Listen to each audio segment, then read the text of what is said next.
കഴിഞ്ഞ 45 വർഷത്തെ ഇടത് ഭരണത്തിൽ തിരുവനന്തപുരം കോർപ്പറേഷൻ ഉണ്ടായത് കോടിക്കണക്കിന് രൂപയുടെ നഷ്ടം. പ്രധാന വരുമാന സ്രോതസ്സായ കെട്ടിട നികുതി പിരിക്കുന്നതിൽ നഗരസഭയുടെ അലംഭാവം കോടികളുടെ നഷ്ടമാണ് വരുത്തിവെച്ചത്.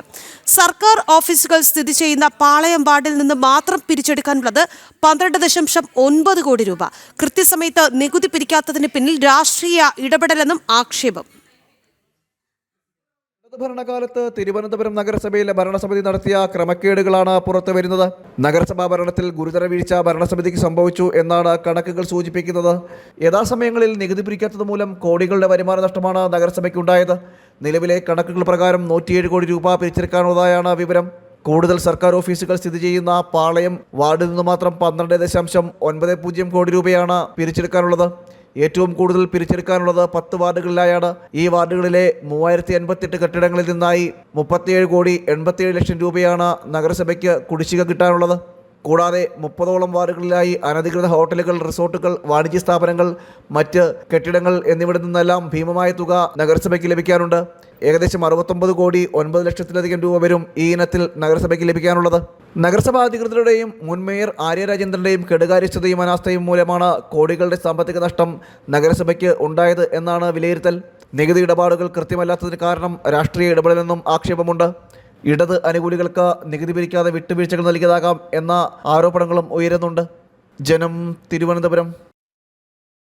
കേരള സർവകലാശാലയുടെ ഭൂമി തലസ്ഥാനത്ത് CPM കയ്യേറിയെന്ന് ആക്ഷേപം. AKG സെന്റർ സ്ഥിതി ചെയ്യുന്ന ഭൂമി കേരള സർവകലാശാലയുടേത് എന്ന് ഹൈക്കോടതിയിൽ ഹർജി.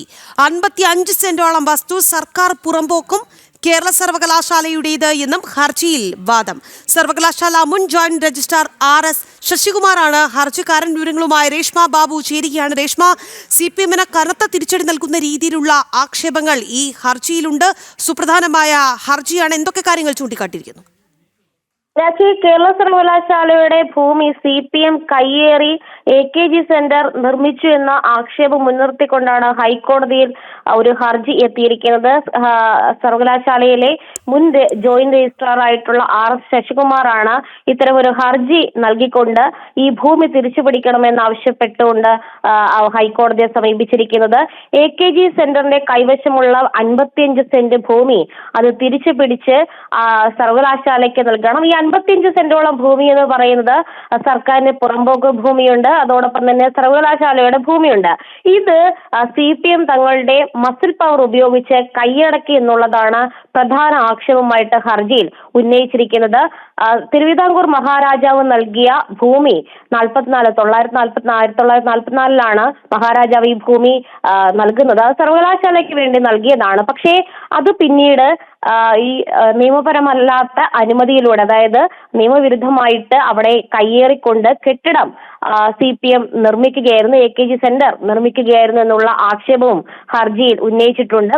എന്തായാലും സർവകലാശാല ഭൂമി CPMന് വിട്ടു നൽകിയ 1977 ഒരു സർക്കാർ ഉത്തരവുണ്ട്. ആ സർക്കാർ ഉത്തരവ് റദ്ദാക്കണം. ഈ ഭൂമി മുഴുവനും, അതായത് ഈ AKG സെന്റർ സ്ഥിതി ചെയ്യുന്ന 15 സെന്റ് ഭൂമി മാത്രമല്ല 55ഓളം സെന്റ് ഭൂമി പുറമ്പോക്ക്, സർക്കാർ പുറമ്പോക്കും സർവകലാശാലയുടെ ബാക്കിയുള്ള ഭൂമി ഉൾപ്പെടുന്ന അവയൊക്കെ തന്നെ തിരിച്ച് സർവകലാശാലയ്ക്ക് നൽകണം എന്നുള്ള ഒരു ആവശ്യം മുൻനിർത്തിക്കൊണ്ടാണ് ഹർജി എത്തിയിരിക്കുന്നത്. ഹർജി ഹൈക്കോടതിയുടെ ഒരു ബെഞ്ചിന്റെ പരിഗണനയ്ക്ക് വന്നെങ്കിലും ഇതിൽ ചില പൊതുതാൽപര്യ വിഷയങ്ങൾ ഉണ്ട് എന്ന് ബെഞ്ചിന് മനസ്സിലായതോടുകൂടി അത് പൊതുതാൽപര്യ ഹർജികൾ പരിഗണിക്കുന്ന ചീഫ് ജസ്റ്റിസ് അടങ്ങിയ ഡിവിഷൻ ബെഞ്ചിലേക്ക് ഹർജി മാറ്റിയിരിക്കുകയാണ്. വിശദമായിട്ട് തന്നെ അടുത്ത ദിവസം ഹൈക്കോടതിയുടെ ചീഫ് ജസ്റ്റിസ് അടങ്ങിയ ഡിവിഷൻ ബെഞ്ച് ഈ വിഷയം പരിഗണിക്കും.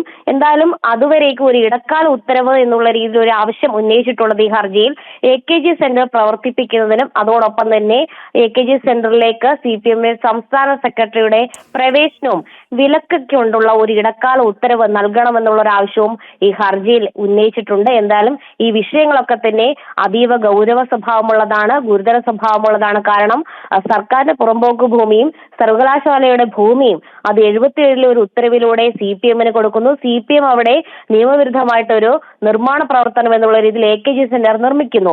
ഇതിലാണ് ഗൗരവ സ്വഭാവത്തിലേറിയിട്ടുള്ള ഒരു ഹർജി എത്തിയിരിക്കുന്നത്. അതുകൊണ്ട് തന്നെ വിശദമായിട്ട് തന്നെ സർക്കാർ ഇക്കാര്യത്തിൽ എന്ത് നിലപാടെടുക്കുമെന്നുള്ളതാണ് ഏറെ നിർണായകം. ഹൈക്കോടതി ഈ വിഷയത്തിൽ എടുക്കുന്ന പരാമർശങ്ങളും നിരീക്ഷണങ്ങളും അത്ര കണ്ട് ഗൗരവ സ്വഭാവത്തിലുള്ളതാണ്. രാഖി. ശരി രേഷ്മ, കേരള സർവകലാശാലയുടെ ഭൂമി കയ്യേറിയാണ് AKG സെന്റർ പണിതത് എന്ന രീതിയിലാണ് ഹർജി ഹൈക്കോടതിയിൽ എത്തിയിരിക്കുന്നത് എന്നുള്ളതാണ്. 55 സെന്റോളം വസ്തു സർക്കാർ പുറമ്പോക്കാണ്, കേരള സർവകലാശാലയുടേതാണ് എന്നതാണ് ഹർജിയിൽ പ്രധാനമായും ഉന്നയിച്ചിരിക്കുന്ന വാദം.